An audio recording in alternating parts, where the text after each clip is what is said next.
ಲೋಕಸಭೆ ಚುನಾವಣೆಗೂ ಮುನ್ನ ಪ್ರಧಾನಿ ನರೇಂದ್ರ ಮೋದಿ ಅವರು ಆರಂಭಿಸಿದ್ದ ಭಾರತ್ ರೈಸ್ ಯೋಜನೆಯನ್ನ ಕೇಂದ್ರ ಸರ್ಕಾರ ಸ್ಥಗಿತಗೊಳಿಸಿರುವುದನ್ನು ಶಾಂತವೇರಿ ಗೋಪಾಲಗೌಡ ಸಮಾಜವಾದಿ ಅಧ್ಯಯನ ಕೇಂದ್ರ ಟ್ರಸ್ಟ್ ಖಂಡಿಸಿದೆ. ಶಿವಮೊಗ್ಗದ ಪತ್ರಿಕಾ ಭವನದಲ್ಲಿ ಈ ಕುರಿತು ಪತ್ರಿಕಾಗೋಷ್ಠಿಯಲ್ಲಿ ಮಾತನಾಡಿದ ಟ್ರಸ್ಟ್ನ ಪ್ರಮುಖರಾದ ಕಲ್ಲೂರು ಮೇಘರಾಜ್ ಅವರು, ದೇಶದ ಜನತೆಗೆ ಅಗ್ಗದ ದರದಲ್ಲಿ ಉತ್ತಮ ಗುಣಮಟ್ಟದ ಪಡಿತರ ಸಿಗ್ತಾ ಇತ್ತು. ಈ ಯೋಜನೆಯನ್ನ ಮುಂದುವರಿಸಬೇಕು. ಸರ್ಕಾರದ ಜೊತೆಗಿರುವ ತೆಲುಗು ದೇಶಂ ಪಕ್ಷದ ಆಂಧ್ರದ ಮುಖ್ಯಮಂತ್ರಿ ಚಂದ್ರಬಾಬು ನಾಯ್ಡು ಹಾಗೂ ಸಂಯುಕ್ತ ಜನತಾದಳದ ಬಿಹಾರ ಮುಖ್ಯಮಂತ್ರಿ ನಿತೀಶ್ ಕುಮಾರ್ ಹಾಗೂ ಕನ್ನಡಿಗರಾದ ಜೆಡಿಎಸ್ ಪ್ರಮುಖರಾಗಿರುವಂತಹ ಕೇಂದ್ರ ಸಚಿವ ಎಚ್.ಡಿ. ಕುಮಾರಸ್ವಾಮಿ ಅವರು ಈ ಯೋಜನೆಯನ್ನ ಮುಂದುವರಿಸಲು ಪ್ರಧಾನಿ ನರೇಂದ್ರ ಮೋದಿ ಅವರ ಮೇಲೆ ಒತ್ತಡ ತರಬೇಕು ಅಂತ ಹೇಳಿದ್ದಾರೆ. National cooperative marketing federation of India limited ರಿಯಾಯಿತಿ ದರದಲ್ಲಿ ಭಾರತ್ ಅಕ್ಕಿ, ಬೇಳೆ, ಗೋಧಿ ಹಿಟ್ಟಿನ ಮಾರಾಟದ ಜವಾಬ್ದಾರಿಯನ್ನ ಹೊತ್ತಿತ್ತು. ಈ ಯೋಜನೆ ಅಡಿಯಲ್ಲಿ 29 ರೂಪಾಯಿಗೆ 1 ಕೆಜಿ ಅಕ್ಕಿ, 27 ರೂಪಾಯಿಗೆ 1 ಕೆಜಿ ಗೋಧಿ ಹಿಟ್ಟು, 60 ರೂಪಾಯಿಗೆ 1 ಕೆಜಿ ಕಡಲೆಬೇಳೆ ವಿತರಣೆ ಮಾಡಲಾಗ್ತಾ ಇತ್ತು. ಬಿಪಿಎಲ್, ಎಪಿಎಲ್ ಕಾರ್ಡ್ ಇಲ್ಲದ ಸಾಮಾನ್ಯರಿಗಾಗಿ ಈ ಯೋಜನೆ ಜಾರಿಗೆ ತಂದಿದ್ದು ಖುಷಿಯಾಗಿತ್ತು. ಈಗ ಈ ಯೋಜನೆಗೆ ಕೇಂದ್ರ ಸರ್ಕಾರ ಸಂಚಕಾರ ತಂದಿರುವಂತದ್ದು ಬೇಸರವಾಗಿದೆ. ಕೂಡಲೇ ಈ ಯೋಜನೆಯನ್ನ ಜಾರಿಗೊಳಿಸಬೇಕು ಅಂತ ಕಲ್ಲೂರು ಮೇಘರಾಜ್ ಒತ್ತಾಯಿಸಿದ್ರು.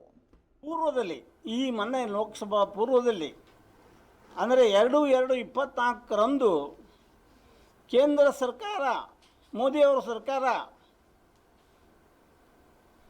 ಜನಸಾಮಾನ್ಯರಿಗಾಗಿ ಭಾರತ್ ರೈಸ್ ಯೋಜನೆಯನ್ನು, ಭಾರತ್ ಚಾವಲ್ ಯೋಜನೆಯನ್ನು ಪ್ರಾರಂಭ ಮಾಡಿತ್ತು. ಅದು ಗುಣಮಟ್ಟದ ಆಹಾರ ಸಾಮಗ್ರಿಗಳನ್ನು, ಅಂದರೆ ಅಕ್ಕಿಯನ್ನು 29 ರೂಪಾಯಿಗೆ ಕೆ ಜಿ ಅಕ್ಕಿಯನ್ನು, 27.50 ಕೆ ಜಿಗೆ ಗೋಧಿ ಹಿಟ್ಟನ್ನು ಮತ್ತು 60 ರೂಪಾಯಿಗೆ ಕೆ ಜಿಗೆ ಕಡಲೆಬೇಳೆಯನ್ನು ಕೊಡ್ತಕ್ಕಂತಹ ಉತ್ತಮ ಗುಣಮಟ್ಟದ ಮತ್ತು ರಿಯಾಯಿತಿ ದರದಲ್ಲಿ ಕೊಡ್ತಕ್ಕಂಥ ಯೋಜನೆಯನ್ನು ಪ್ರಾರಂಭ ಮಾಡಿದರು. ನಾವೆಲ್ಲ ಮುಗಿಬಿದ್ದು ಈ ಶಿವಮೊಗ್ಗದಲ್ಲಿ ಶಿವಾಲಯ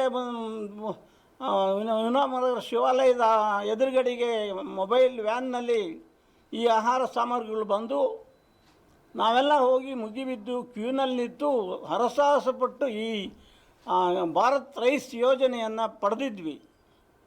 ಜನ ಏನು ತಿಳ್ಕೊಂಡಿದ್ರು, ಇಡೀ ದೇಶದ ಭಾರತದ 40 ಕೋಟಿ ಜನಸಂಖ್ಯೆ ಏನು ತಿಳ್ಕೊಂಡಿತ್ತು ಅಂತ ಹೇಳಿದ್ರೆ, ಮೋದಿಯವರು ಬರ್ರಿ ಕೃಷ್ಣಪ್ಪ, ಮೋದಿಯವರು ಆಕಾಶವನ್ನೇ ಬೂದಿಗಿಳಿಸಿಬಿಡ್ತಾರೆ. ಬರ್ರಿ ಕೃಷ್ಣರ ಬರ್ರಿ ಅನ್ನೋ ಭ್ರಮೆಯಲ್ಲಿದ್ದರು. ನಾವೆಲ್ಲ, ನಾನು ನಮ್ಮ ಸಂಘಟನೆಯ ಮುಖಂಡರೆಲ್ಲ ನಾವೆಲ್ಲ ಸೇರಿ ಈ ಸಾರಿ ಮೋದಿಯವರಿಗೆ, ಸರ್ಕಾರಕ್ಕೆ ನಾವು ಬೆಂಬಲ ಕೊಡೋಣ, ಇಷ್ಟು ಜನಪರವಾದಂಥ ಯೋಜನೆಗಳನ್ನು ಇವರು ಜಾರಿಗೊಳಿಸ್ತಿದ್ದಾರೆ ಅನ್ನುವ ಕಾರಣಕ್ಕೆ ನಾವು ಅವರಿಗೆಲ್ಲ ಮತ ಕೊಟ್ವಿ. ಭಾರತದ 140 ಕೋಟಿ ಜನ ಇವತ್ತು ಆ ಭ್ರಮೆಗೆ ಒಳಗಾಗಿ ಮತ ಕೊಟ್ಟಿದ್ದಾರೆ. ಇವರು TR ಕೃಷ್ಣಪ್ಪನವರು ಅಂಥೇಳಿ ಈಗ ತಾನೇ ಆಗಮಿಸಿದ್ದಾರೆ. ಒಂದು ರೀತಿಯಲ್ಲಿ ಭ್ರಮೆಯಲ್ಲಿ ಜನರನ್ನು ಒಳಗೆ ಮಾಡಿ ಮೋದಿಯವರು ಮತ್ತು ಅವರ ಸ್ನೇಹಿತರೆಲ್ಲ BJP ಮುಖಂಡರೆಲ್ಲ ಸೇರಿ ಇವತ್ತು ದೇಶದಲ್ಲಿ 3ನೇ ಬಾರಿಗೆ ಆಡಳಿತವನ್ನು ಹಿಡಿದಿದ್ದಾರೆ. ಅವರಿಗೆ ನಾಚಿಕೆ ಆಗಬೇಕು.